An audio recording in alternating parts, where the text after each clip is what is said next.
In the summer of 2007, scientists watched in alarm as Arctic ice sheets retreated to by far the lowest levels in the modern era. Beneath the retreating ice lay enormous reserves of oil and natural gas, and suddenly it looked possible to actually reach those reserves on the ocean floor.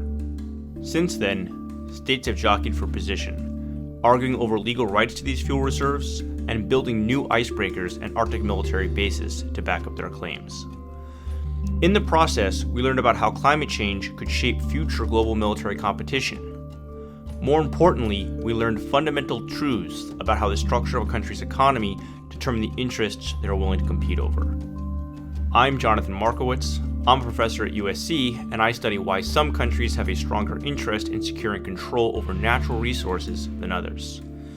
Thus far, scholars have mostly focused on whether climate change will cause resource scarcity and how states will respond to that scarcity. In contrast, I study how climate change might cause resource abundance and how states will react to sudden availability of more resources. Right now, estimates suggest that 30% of the entire planet's natural gas reserves are in the Arctic, and about 80% of this is offshore.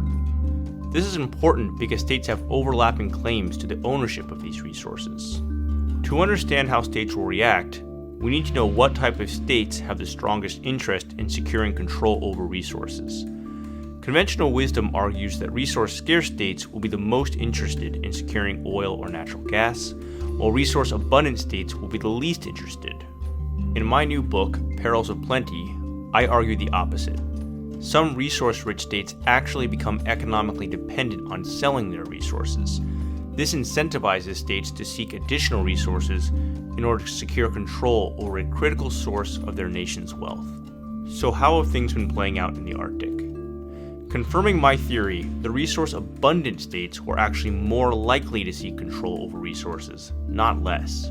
In fact, it's Norway and Russia, who already control vast reserves of oil and gas, that have been the most willing to project power to seek control over new Arctic resources. I found that Norway and Russia had become addicted to income from oil, and that this drove them to seek control over additional reserves. In contrast, the US, Denmark, and Canada projected relatively little military power to compete over resources, because they don't depend on extracting and selling oil as their primary source of wealth. These countries still use fossil fuels for transportation and manufacturing, but they generate wealth from making goods rather than extracting resources. In fact, according to the World Bank, profits from resources accounted for less than 1% of US GDP in 2016. Consequently, production-oriented states like the US don't have to secure control over resource-rich territory to generate wealth. So why don't Norway and Russia just shift away from oil and produce goods and services instead? The issue is that economic structure is sticky and hard to change. Moreover, the ruling elite may not want to change the structure of the economy, which allows them to benefit from controlling the state's wealth and exclude this wealth from their political opponents.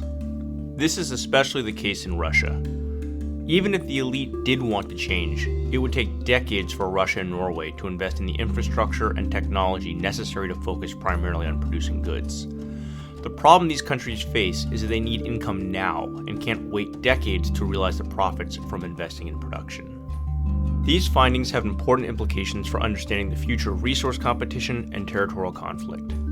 The good news is that today, most of the world's major powers are production-oriented, allowing them to generate more wealth from producing goods than they could from conquering territory and extracting resources.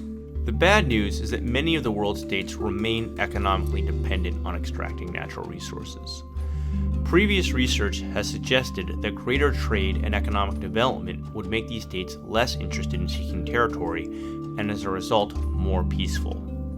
However, my theory suggests that if resource extraction drives economic development in resource-abundant states, then this may make them more willing to compete over resource-rich territory, not less. This implies that the risk of resource competition will be greatest in regions like Africa and the Middle East.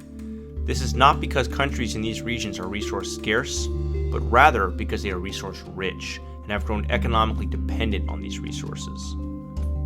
Unless these resource-dependent states can break their addiction to oil and gas, they will continue to have a strong interest in securing resource-rich territory. This has important implications for the debate over whether the U.S. should stay engaged in regions such as the Middle East and Africa. My theory suggests that if the U.S. stops enforcing the norm against territorial expansion, the level of territorial conflict in these regions may substantially increase because resource-dependent states will no longer be deterred from acting on their interest to take resource-rich territory. Understanding this is critical for policymakers, who need to anticipate where resource competition is most likely so they can try to prevent conflict before it occurs.